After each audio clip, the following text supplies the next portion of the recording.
Hello, Grizzlies. This is Dr. Carl Robinson, and I wanted to shoot about a 10-minute video introducing you to English 112.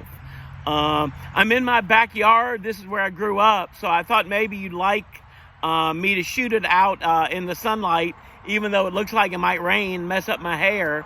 But anyway, you can see the cars in the background. If it's a little crooked, my camera is sitting in my dad's wheelbarrow, which is probably about 6 or 7 years older than I am. But anyway, I grew up in Madison County. I went to Woodbury Forest School, which is right across the road. I went to Randolph-Macon College for undergrad, Virginia Tech for my master's, and I got my PhD at Kent State in Ohio. My dissertation was on the language. It's hot. Got my Charlie Sheen Tiger Blood towel. But my dissertation was on the language of boxing and wrestling, what it meant to the culture, what the fans were like.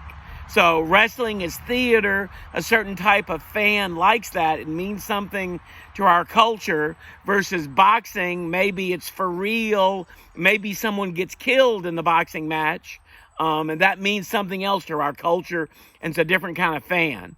But after I graduated from Kent State, my first job was at Mount St. Clair in Iowa. I was there 11 years. I worked with nuns. I'm not Catholic, but it was a Catholic school. And then the president embezzled money from the nuns pretty hardcore, and the school went bankrupt. So I got a job at Odessa College in Texas. I was in Texas for 5 years. My dad got sick. I moved home last summer. My dad passed away in October. So I've been taking care of my mom. My mom had knee surgery in June. She went crazy for a couple days, punched a couple nurses. So I haven't been having a lot of fun lately, but I'm trying to be a good son, taking care of my mom. She's afraid of the dark. But anyway, it's nice to be home. Rapidan River's over there. But I wanted to go over a bit about the course, what we'll be doing, what we'll be reading, the general format of the class. We have 5 readings. I think the readings are interesting and meaty. When I was in graduate school, they trained me to be a sage on the stage, put on a show, talk about my life, my experiences, and then hopefully y'all would talk about your life, your experiences. And the last 10 or 15 years in graduate school, they train you to be a guide on the side, where you do a lot of writing. We'll do some writing too, but I try to make class interesting and pick readings that you like. The 5 readings, we'll spend 3 weeks on each reading. Usually the first 4 days, we have basic class discussion. We go over a theme sheet. We go over the questions. On the 5th class day, you break into groups, and we have group discussion. Ideally, I don't talk. Y'all talk more. And then the 6th day, we try to do something fun. Maybe I'll ask a trivia question, bring in a prize, bring in some food, go to the library, go to the writing center, watch a film based on one of the readings. And then the readings or I should go over the length. On the first Sunday, that you'll have a 500-word homework due Sunday night. The second Sunday, you'll have a 1,000-word rough draft due. Third Sunday night, 2,500-word essay. And it's based on revision. So you'll read my comments, you'll tweak it a little, add a little, take out a little. But if you like what you wrote the first time, you don't have to write something new when you do the draft. So the 500-worder becomes the 1,000-worder, becomes the 2,500-worder. So, and they're all equal. They count the same. And then in December, you'll have a final exam, which will be based on the questions that you've seen before. You won't think it's hard, but you will have to sit down and write like in that time frame. Our 5 readings. Our first reading is Richard Rodriguez's Achievement of Desire. Rodriguez was writing in the 80s. He was a scholarship kid, meaning he was on scholarship. He was a little bit ashamed of his parents. His dad was a janitor. His mom was a seamstress. If he won an award at school, he didn't want them to come because they didn't speak perfect English. So 20 years ago, if I was teaching this essay, I would ask you, was Rodriguez having fun?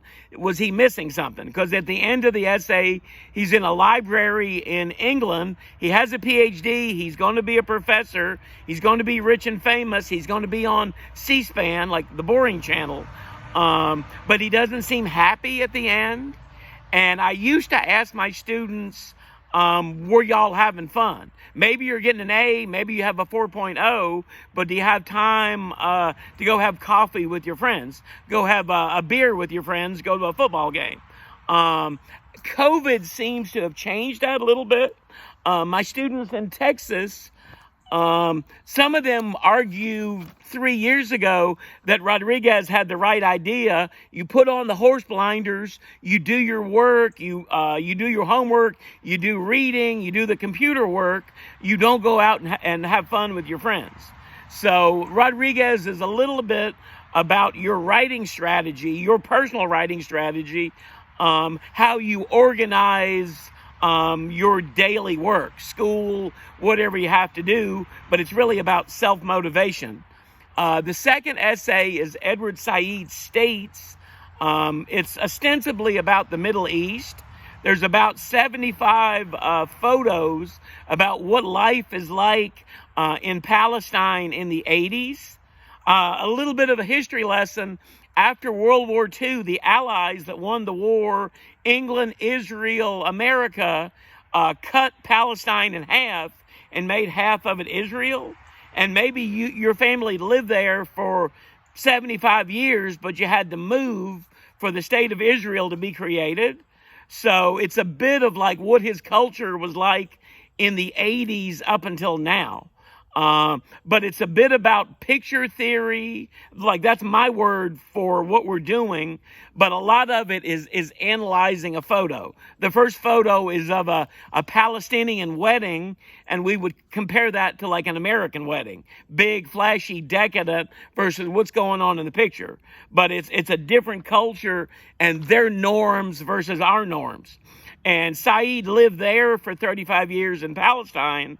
He lived in New York for 35 years, so he understands both cultures. Our third reading is Walker Percy's Loss of the Creature. Like over the years, many of my students have liked that the most. It's about living your life and having fun. A little bit about what I said for Rodriguez. But he uses 20 different examples. There's not one two-dimensional, don't smoke cigarettes, cigarettes are bad. He gives one example, he gives another example, kind of like the way I talk, maybe like the way you talk. Perhaps his best example is his last one. A student is on break, goes to the beach, finds like a seashell on the beach. And if you're walking on the beach, you find a giant seashell, you take it home, show it to your friends, put it on the mantle. It's cool because you're an explorer.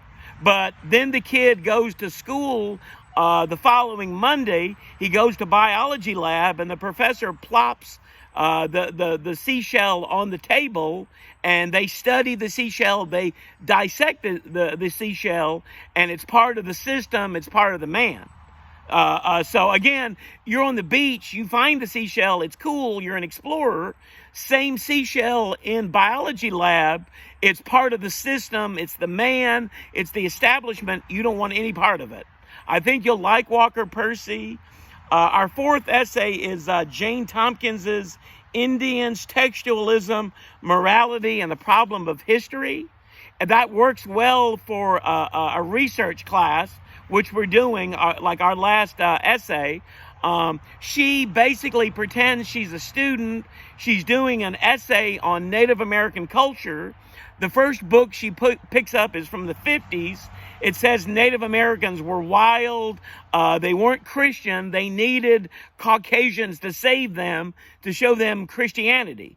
The second book she picks up is from the 1960s. It says, wouldn't it be cool to live in a teepee, smoke the peace pipe?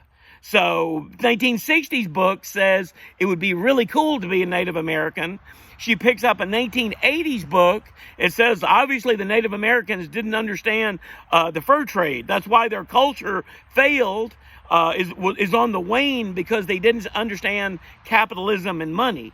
So again, she pretends she's an average student. How does she write that term paper when a 1950s book is radically different from a 1980s book is radically different from a 2020 book? The last essay we're doing is Clifford Geertz, Deep Play, Notes on the Balinese Cockfight. For that one, you have to have sources. You have to have 3 MLA annotations. And I'll certainly talk about that later on. But probably it's the same MLA stuff you did in high school. But Geertz's Balinese Cockfight, he's a Northwestern professor. He goes to Bali, which is an island kind of near Australia, and he studies the culture. He could have studied the culture through politics, through economics, but he chooses to understand the culture through sports. You know, my dissertation was on sports.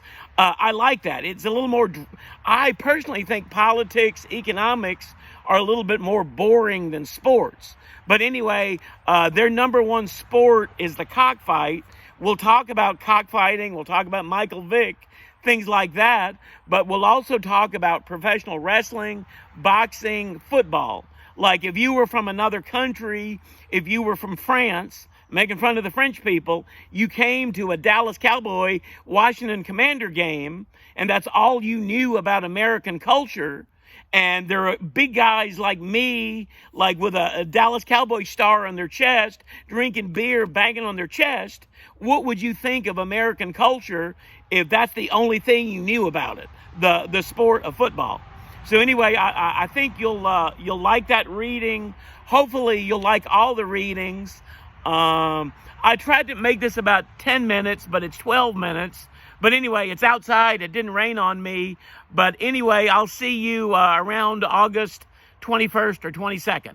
Okay, bye, Grizzlies.